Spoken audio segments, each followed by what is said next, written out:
저는 중소제조업 사무직이었습니다. 32년 동안 한 곳에서 일하고 서울 사는 김종수라고 합니다. 지금은 새벽 4시에 일어납니다. 택배 상하차장으로 향합니다. 손엔 굳은 살이 박혔고 허리는 매일 아픕니다. 한 달에 95만 원을 법니다. 월세 45만 원을 내고 나면 50만 원이 남습니다.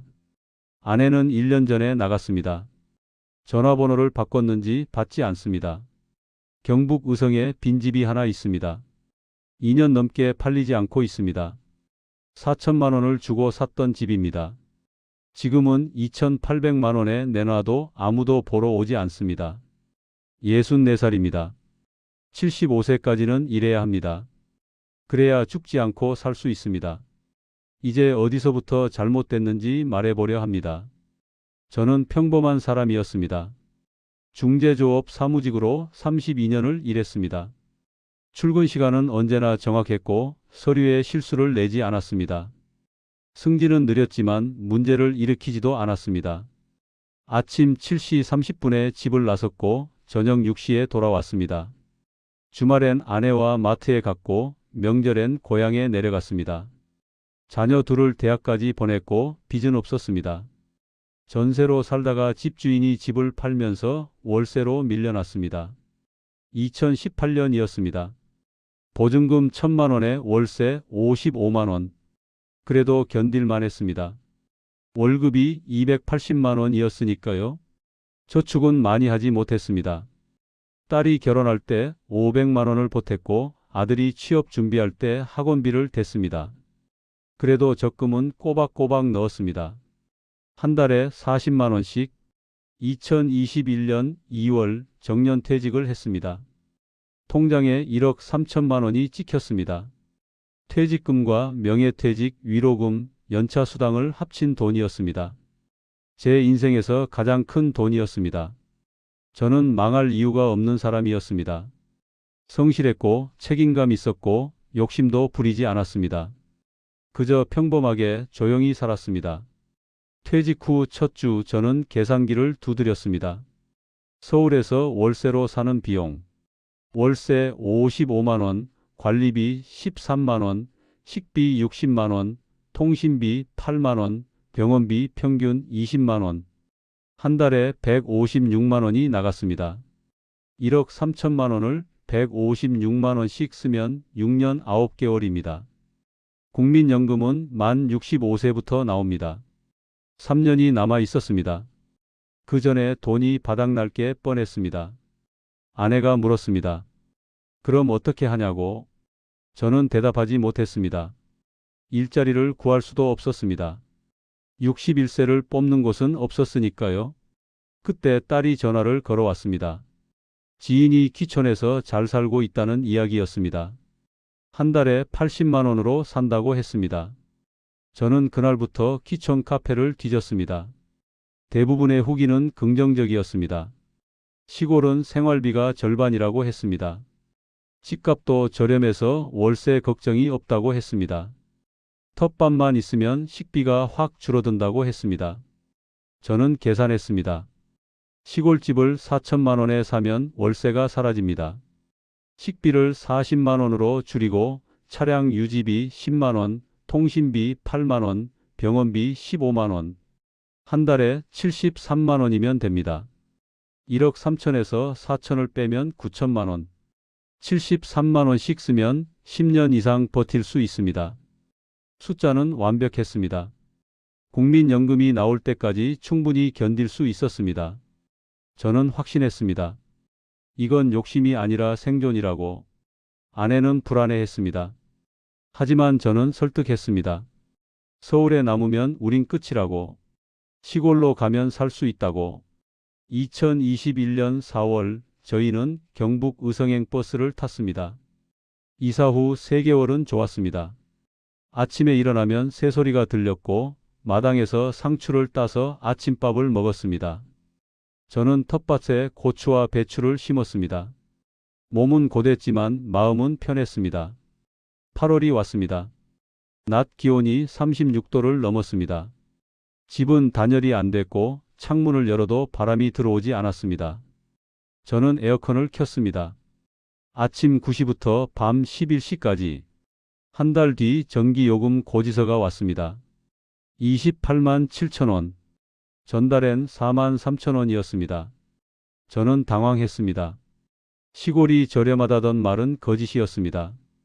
전기세는 어디나 똑같았습니다. 9월부터 저는 일자리를 찾기 시작했습니다. 읍내 공장 4곳, 마트 2곳, 주유소 3곳, 총 9곳에 이력서를 냈습니다. 면접까지 간 곳은 한 곳뿐이었습니다. 면접관이 물었습니다. 나이가 어떻게 되시냐고. 61세라고 하자 연락드리겠다고 했습니다. 연락은 오지 않았습니다. 저는 생각했습니다. 그럼 농사라도 제대로 지어야겠다고. 2022년 봄, 저는 300평 밭에 본격적으로 농사를 시작했습니다. 유튜브를 보고 농협 교육을 받았습니다. 종묘비 42만 원, 비료값 38만 원, 농약값 29만 원, 경운기 대여비 45만 원. 합쳐서 228만 원이 들어갔습니다. 하지만 저는 계산했습니다. 고추만 30kg 팔아도 30만 원, 배추 100포기면 20만 원. 본전은 뽑을 거라고 믿었습니다. 가을이 왔습니다. 수확은 생각보다 많았습니다. 고추 35kg, 배추 120포기. 저는 농협에 전화를 걸었습니다. 담당자가 말했습니다. 크기가 일정하지 않고 벌레 먹은 게 많아서 kg당 5,000원밖에 못 준다고. 배추는 포기당 700원이라고.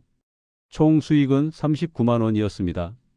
228만 원을 쓰고 39만 원을 벌었습니다. 189만 원 손해였습니다.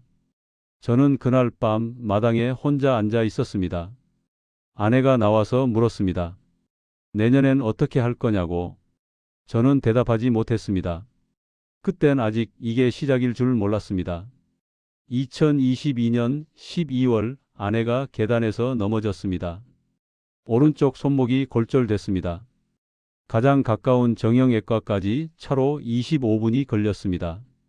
병원비 9만 1,500원, 재진료와 물리치료까지 합쳐서 68만 원이 나갔습니다. 왕복 50km를 18번 다녔습니다. 교통비만 12만 6천 원이었습니다. 그해 겨울은 추웠습니다. 영하 18도까지 내려갔습니다. 보일러를 하루 종일 틀어도 실내 온도는 17도를 넘지 않았습니다.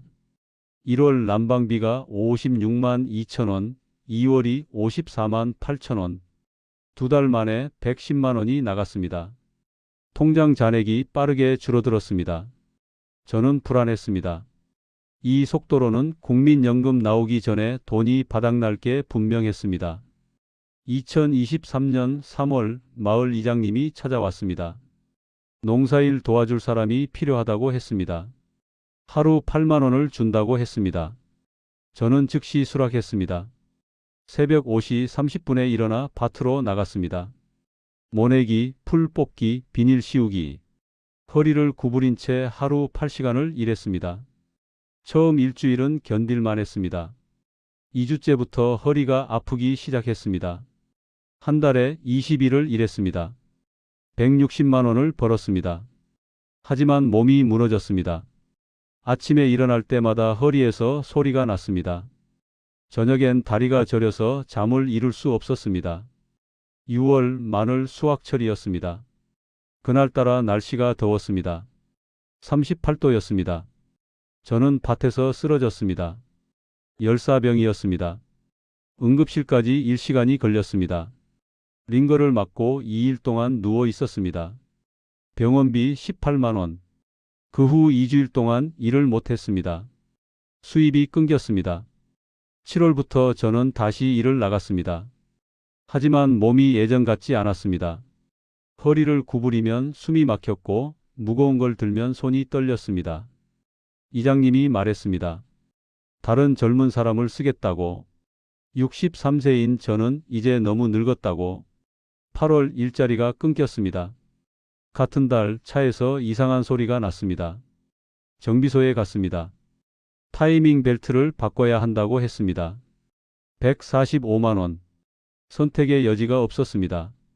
차 없이는 병원도 마트도 갈 수 없었으니까요. 저녁마다 아내와 저는 계산기를 두드렸습니다. 말은 하지 않았습니다. 그저 숫자만 확인했습니다. 남은 돈 4,128만 원. 국민연금까지 10개월. 한 달에 110만 원씩 나가면 돈이 모자랐습니다. 아내가 말했습니다. 집을 팔자고. 서울로 돌아가자고. 저는 고개를 끄덕였습니다. 더 이상 버틸 수 없었습니다. 2023년 5월 저는 집을 내놓았습니다. 부동산 앱 3곳에 매물을 올렸습니다. 희망 가격은 3,800만 원. 2년 전 4,200만 원에 샀으니 400만 원 손해였습니다. 하지만 어쩔 수 없었습니다. 한 달이 지났습니다. 조회수는 129, 문의는 없었습니다. 저는 가격을 내렸습니다. 3,500만 원. 또 한 달이 지났습니다. 여전히 문의는 없었습니다. 음대 부동산 중개사를 찾아갔습니다. 중개사가 한숨을 쉬었습니다. 요즘 시골집은 안 팔린다고 했습니다. 매물은 넘치는데 사는 사람이 없다고 했습니다. 제가 물었습니다. 그럼 얼마면 팔리냐고. 중개사가 말했습니다. 3천도 어렵고 운 좋으면 2,800, 그것도 장담 못한다고. 2,800에 팔면 1,400만 원 손해였습니다. 하지만 그조차 팔릴지 확신할 수 없었습니다. 저는 그날 집 팔기를 포기했습니다. 빈집으로 남겨두기로 했습니다. 9월 3일 저희는 짐을 쌌습니다. 냉장고, 세탁기, 가구는 그대로 뒀습니다. 차는 중고차 상사에 팔았습니다. 180만 원. 15년 된 차의 마지막 값이었습니다. 9월 5일 시외버스를 탔습니다. 서울행. 버스 안에서 아내가 물었습니다. 우린 뭘 잘못한 거냐고. 저는 대답하지 못했습니다. 통장 잔액은 3,650만 원이었습니다. 2년 4개월 만에 8,750만 원이 사라졌습니다. 퇴직금의 70%가 증발한 겁니다. 서울 구로구에 월세방을 구했습니다. 보증금 500만 원, 월세 45만 원. 방 하나에 화장실 하나, 16평이었습니다. 10월 저는 새벽 택배 상하차 일을 시작했습니다. 시급 1만 30원, 하루 5시간, 주 5일. 한 달에 95만 원을 벌었습니다. 월세와 생활비로 130만 원이 나갔습니다. 매달 35만 원씩 통장에서 빠져나갔습니다. 12월 아내가 말했습니다. 이혼하자고. 당신 때문에 이렇게 됐다고 했습니다.